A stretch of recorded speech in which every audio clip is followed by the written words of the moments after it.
বিশ্ব হিন্দু পরিষদ চুপ করে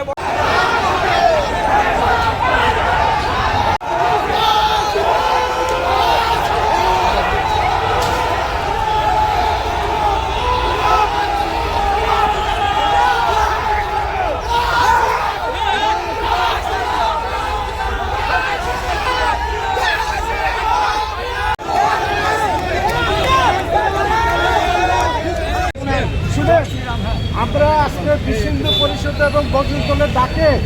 বাংলাদেশে যে দীপু দাসের যে হত্যা করা হয়েছে, জ্বলন্ত আগুন লাগিয়ে দিয়েছে এবং অন্যান্য হিন্দু সমাজের উপরে যেভাবে অকৃত্য অত্যাচার করছে সেটা প্রতিবাদে আমরা আজকে এই র্যালিটা আমরা করেছি।